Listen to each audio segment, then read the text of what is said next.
सारे जगत की पालनहार माता संतोषी, आपको कोटि कोटि नमन। सभी प्यारे दर्शकों, आपका भी हमारे चैनल पर बहुत बहुत स्वागत है। आज 19 सितंबर 2025 दिन शुक्रवार, जो व्रती शुक्रवार का व्रत करते हैं उनके लिए हम लेकर आए हैं शुक्रवार व्रत की कथा। तो आपसे अनुरोध है, कथा को पूरा सुनिएगा, साथ ही वीडियो को लाइक शेयर कीजिएगा। यदि आप चैनल पर नए हैं तो सब्सक्राइब अवश्य कर लें, आपका बहुत धन्यवाद होगा। आइए सच्ची निष्ठा के साथ स्मरण करते हैं संपूर्ण व्रत कथा को। एक बुढ़िया थी, उसके 7 बेटे थे। 6 कमाने वाले थे जबकि एक बहुत निकम्मा था। बुढ़िया 6 बेटों को रसोई बनाती, भोजन करवाती और जो कुछ ऊँटा बचता वह 7वें को दे देती। एक दिन वह अपनी पत्नी से बोला, देखो मेरी माताजी मुझ पर कितना प्रेम करती हैं। उस पर उसकी पत्नी बोली, क्यों नहीं करती, सबका झूठा बचा आपको जो खिलाती हैं। वह बोला, ऐसा नहीं हो सकता, मैं जब तक आंखों से ना देख लूं मान नहीं सकता। बहू हंसकर बोली, जब आप देख लोगे तब तो मानोगे ना। कुछ दिन बाद एक त्योहार आया। घर में 7 प्रकार के भोजन, चूरमे के लड्डू बने। वह जांचने को सिर दुखाने के बहाने सिर पर रखकर रसोई घर में सो गया। वह कपड़े में से सब देखता रहा। 6 भाई भोजन करने आए। उसने देखा माँ ने उनके लिए सुंदर आसन बिछाकर नाना प्रकार की रसोई परोसी और आग्रह करके उन्हें जमाया। वह देखता रहा। 6 भाई भोजन करके चले गए। उनकी झूठी थालियों में से लड्डुओं के टुकड़े उठाकर एक लड्डू बनाया। जूठन साफ कर बुढ़िया माँ ने उसे पुकारा, बेटा तुम्हारे सभी भाई भोजन करके चले गए हैं, अब तू ही बाकी है, उठ आ भोजन खा ले। वह कहने लगा, माँ मुझे भोजन नहीं करना, मैं अब परदेश जा रहा हूँ। माँ ने कहा, कल जाता हो बेटा, आज ही चला जा। वह बोला, हाँ आज ही जा रहा हूँ। चलते समय उसे अपनी पत्नी की याद आई। वह गौशाला में उपले थाप रही थी। वहां जाकर वह उससे बोला, हम जामे परदेश आवेंगे कुछ काल, तुम रहियो संतोष से धर्म अपनो पाल। वह बोली, जाओ पिया आनंद से, हमरो सोच हटाए, राम भरोसे हम रहे ईश्वर तुम्हें सहाय। दे दो कोई निशानी आपन, देख धरू में धीर, सुध मत हमारी बिसरियो, रखियो मन गंभीर। फिर वह बोला, मेरे पास तो कुछ नहीं है, ये एक अंगूठी है, सो तुम ले लो और अपनी कुछ निशानी मुझे दे दो। वह बोली, मेरे पास क्या है, ये गोबर भरा हाथ है। ये कहकर उसने उसकी पीठ में गोबर के हाथ की थाप मार दी। वह चल दिया। चलते चलते दूर प्रदेश पहुंचा। वहां जाकर एक साहूकार की दुकान पर उसे नौकरी रखने के लिए वह अर्जी करने लगा। साहूकार को भी जरूरत थी। वह बोला, रह जा। लड़के ने पूछा, तनख्वाह क्या दोगे? साहूकार ने कहा, काम देख कर दाम मिलेंगे। साहूकार की नौकरी मिली। वह सुबह 7 बजे से 10 बजे तक नौकरी बजाने लगा। कुछ दिनों में दुकान का सारा लेन देन, हिसाब किताब, ग्राहकों को माल बेचना, सारा काम करने लगा। साहूकार के 7-8 नौकर थे। वे सब चक्कर खाने लगे, ये तो बहुत होशियार बन गया है। सेठ ने भी उसका काम देखा और 3 महीने में ही उसे आधे मुनाफे का हिस्सेदार बना लिया। वह कुछ वर्ष में एक नामी सेठ बन गया और मालिक सारा कारोबार उस पर छोड़कर चला गया। पति की अनुपस्थिति में सास ने बहू पर बहुत अत्याचार किए। इधर उसकी पत्नी को सास ससुर दुख देने लगे। सारी गृहस्थी का काम करवाकर उसे लकड़ी लेने जंगल में भेजते। इसी बीच घर के आटे में से जो भूसी निकलती उसकी रोटी बनाकर रख दी जाती और फूटे नारियल के छिगले में उसे पानी दे दिया जाता। एक दिन वह लकड़ी लेने जा रही थी। रास्ते में बहुत सी स्त्रियां संतोषी माता का व्रत करती दिखाई दी। वह वहां खड़ी होकर कथा सुनने लगी और पूछने लगी, बहनों, तुम किस देवी देवता का व्रत करती हो और उसके करने से क्या फल मिलता है? यदि तुम इस व्रत का विधान मुझे समझा कर कहोगी तो मैं तुम्हारा बहुत बड़ा एहसान मानूंगी। तब उनमें से एक स्त्री बोली, सुनो बहन, ये संतोषी माता का व्रत है। इसके करने से गरीबी, बदुख आदि नाश हो जाता है और जो कुछ मन में अधूरी कामना होती है वह भी माता की कृपा से संपूर्ण हो जाती है। तब उसने पूछा, हे बहन, इस व्रत की विधि क्या है? वह भक्तिनी स्त्री बोली, 1.25 आने का गुड़ चना लेना, इच्छा हो तो 5.25 आने का लेना या 1.25 रुपए का, आप अपनी सहूलियत के अनुसार ले लेना। बिना परेशानी और श्रद्धा व प्रेम से भी जितना बन सके आप सबाया ही लेना। प्रत्येक शुक्रवार को निराहार रहकर कथा सुनना, इसके बीच क्रम न टूटे, लगातार नियम पालन करना। सुनने वाला कोई न मिले तो घी का दीपक जलाकर उसके आगे जल के पात्र के सामने रखकर कथा कहना। जब ये कार्य सिद्ध न हो, नियम का पालन करना और कार्य सिद्ध हो जाने पर व्रत का उद्यापन अवश्य करना। यदि किसी के ग्रह खोटे भी हो तो माता 1 वर्ष भर में कार्य सिद्ध अवश्य करती हैं। फल सिद्ध होने पर उद्यापन करना चाहिए, बीच में नहीं। उद्यापन में 2.5 सेर आटे का खाजा तथा इसी परिमाण से खीर तथा चने का साग करना। 8 लड़कों को भोजन करवाना।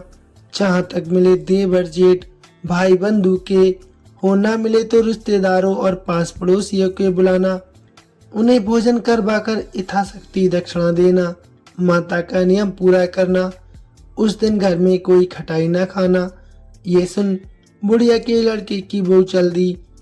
रास्ते में लकड़ी के बोझ को बेच दिया और उन पैसों से गुड़ चना ले माता के व्रत की तैयारी करने आगे चली और सामने मंदिर देखकर पूछने लगी, ये मंदिर किसका है? सब कहने लगे, संतोषी माता जी का मंदिर है। ये सुनकर माता के मंदिर में जाकर चरणों में वह लौटने लगी।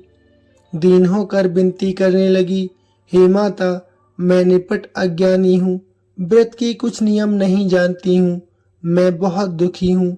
हे माता, हे जगत जननी, मेरा दुख दूर करें, मैं आपकी शरण में हूँ। माता को दया आई। एक ही शुक्रवार बीता था कि दूसरे शुक्रवार को उसके पति का पत्र आया और तीसरे शुक्रवार को उसका भेजा हुआ पैसा भी आ पहुंचा। ये देख जेठ जेठानी मुंह सिकोड़ने लगे, लड़के ताने देने लगे, काकी के पास पत्र आने लगे, रुपया आने लगा। अब तो काकी की खातिर बढ़ेगी। बेचारी सरलता से कहती, भैया, कागज आए या रुपया आए, हम सब के लिए अच्छा है। ऐसा कहकर आंखों में आंसू भरकर संतोषी माता के मंदिर में जाकर रोने लगी और कहने लगी, हे माता, हे मातेश्वरी, मैंने आपसे पैसा रुपया थोड़ी मांगा था। मुझे पैसे से क्या काम है? मुझे तो अपने स्वाग से काम है। मैं तो अपने स्वामी के दर्शन मांगती हूँ। तब माता ने प्रसन्न होकर कहा, जा बेटी, तेरा स्वामी जल्दी आएगा। ये सुनकर खुशी से बावली होकर वह घर में जाकर काम करने लगी। अब संतोषी माँ विचार करने लगी, इस भोली पुत्री को मैंने कह तो दिया है कि तेरा पति जल्दी आएगा, लेकिन कैसे वह तो इसे स्वप्न में भी याद नहीं करता।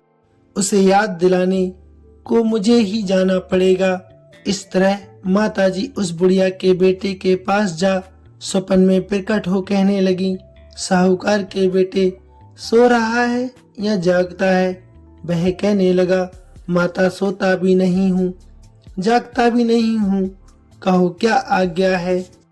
तब माताजी कहने लगी, तेरे घर बार कुछ है या नहीं? वह बोला, मेरे पास सब कुछ है, माँ बाप बहू क्या कमी है?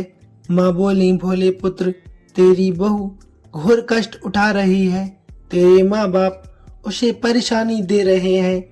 वह तेरे लिए तरस रही है, तू उसकी सुध ले। वह बोला, हाँ माता जी, ये तो मालूम है मुझे, परंतु जाऊं तो जाऊं कैसे? परदेश की बात है, लेन देन का कोई हिसाब नहीं, कोई जाने का रास्ता नहीं आता, कैसे चला जाऊं?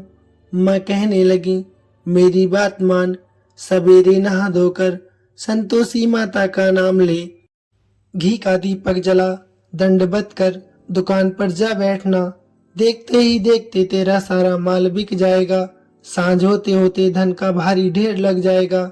अब बूढ़ी की बात मानकर वह नहा धोकर संतोषी माता को दंडवत घी का दीपक जला दुकान पर जा बैठा। थोड़ी देर में देने वाले रुपया लाने लगे, लेने वाले हिसाब लेने लगे। कोठे में भरे सारे सामान खरीदार नगद दाम में सौदा करने लगे। शाम तक धन का भारी ढेर लग गया। मन में माता का नाम लेकर, चमत्कार देखकर प्रसन्न होकर घर जाने के लिए गहने, कपड़े, वस्त्र आदि खरीदने लगा। यहाँ काम से निपट तुरंत वह घर को रवाना हो गया। उधर उसकी पत्नी जंगल में लकड़ी लेने जाती है। लौटते वक्त माता जी के मंदिर में विश्राम करती है। वह तो उसके प्रतिदिन रुकने का जो स्थान ठहरा। धूल उड़ती देख वह माता जी से पूछती है, हे माता, ये धूल कैसी उड़ रही है? तब माता जी कहती हैं, हे पुत्री, तेरा पति आ रहा है, अब तू ऐसा कर, लकड़ियों के 3 बोझ बना ले, एक नदी किनारे रख और दूसरा मेरे मंदिर पर, तीसरा अपने सिर पर। तेरे पति को लकड़ियों का गट्ठर देखकर मोह पैदा होगा, वह वहां रुकेगा, नाश्ता पानी खाकर माँ से मिलने जाएगा। तब तू लकड़ियों का बोझ उठाकर जाना और चौक में गट्ठर डालकर जोर से आवाज लगाना, लो सासू जी, लकड़ियों का गट्ठर लो, भूसी की रोटी दो, नारियल के खेपड़े में मुझे पानी दो, आज कौन मेहमान आया है। माता जी से बहुत अच्छा कहकर वह प्रसन्न मन से लकड़ियों के 3 गट्ठर बनाती है, एक नदी किनारे पर और एक माता जी के मंदिर पर रखकर, और बाकी अपने सिर पर रखकर खुशी से घर की तरफ चलने लगती है। इसी बीच इतने में एक मुसाफिर आ पहुंचा। सूखी लकड़ी देखकर उसकी इच्छा उत्पन्न हुई कि वह यहीं पर विश्राम करे और भोजन बना खाकर पीकर गांव जाए। इसी तरह रुककर भोजन बना विश्राम करके गांव को चला गया। सबसे प्रेम से मिला। उसी समय सिर पर लकड़ी का गट्ठर लिए वह उतावली सी आती है। लकड़ियों का भारी बोझ आंगन में डालकर जोर से 3 आवाज देती है, लो सासू जी, लकड़ियों का गट्ठर लो, भूसी की रोटी दो, आज मेहमान कौन आया है। ये सुनकर उसकी सास बाहर आकर अपने बहू को दिए हुए कष्टों को भुलाने हेतु कहती हैं, बहू ऐसा क्यों कहती है, तेरा मालिक ही तो आया है, आ बैठ, मीठा भात खा, भोजन कर, कपड़े गहने पहन। उसकी आवाज सुन उसका पति बाहर आता है। अंगूठी देख व्याकुल हो जाता है। माँ से पूछता है, माता ये कौन है? माँ बोलती हैं, बेटा ये तेरी बहू है, जब से तू गया है तब से सारे गांव में भटकती फिरती है, घर का काम काज कुछ करती नहीं, 4 पहर आकर खा जाती है।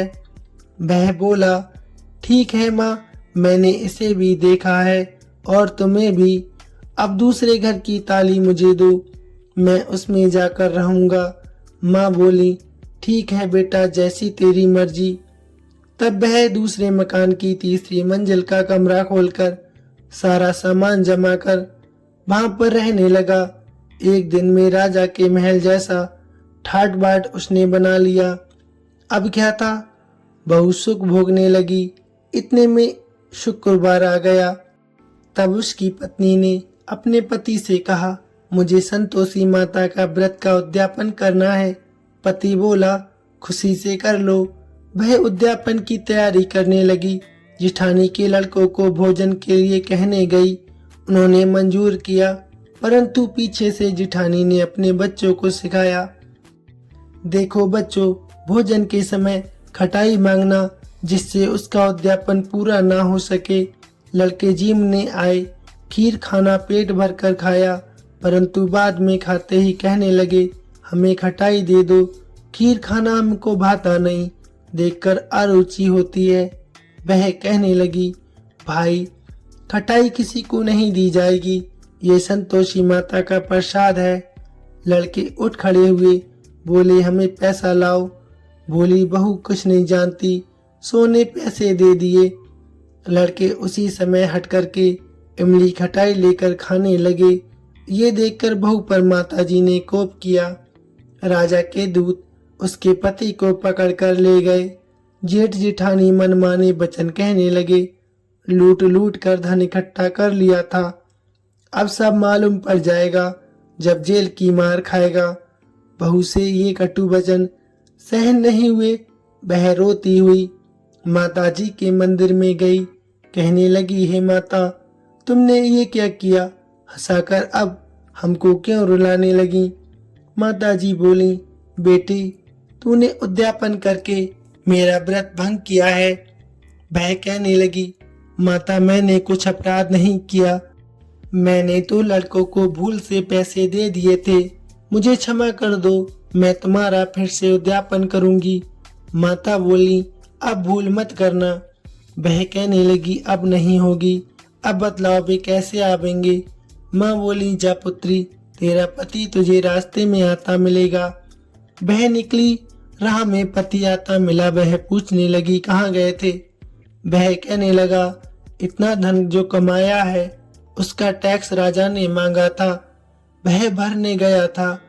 वह प्रसन्न होकर बोली, भला हुआ, अब घर चलो। कुछ दिन बाद फिर शुक्रवार आया। वह बोली, मुझे फिर से माता का उद्यापन करना है। पति ने कहा, ठीक है करो। बहू फिर जेठ के लड़कों को भोजन के लिए कहने गई। जेठानी ने तो एक दो बातें सुनाई, सब लड़कों को सिखाने लगी, तुम सब लोग पहले ही खटाई मांगना।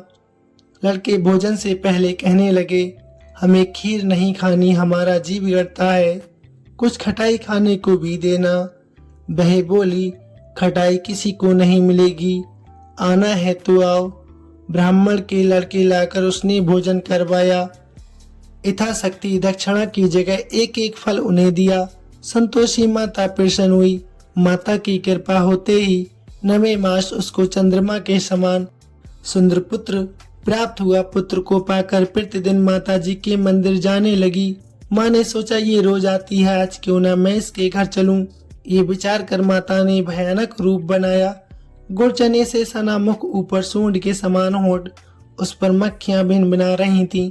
दहलीज पर पांव रखते ही उसकी सास चिल्लाई, देखो रे, कोई चुड़ैल डाकिन चली आ रही है, लड़कों इसे भगाओ, नहीं तो किसी को खा जाएगी।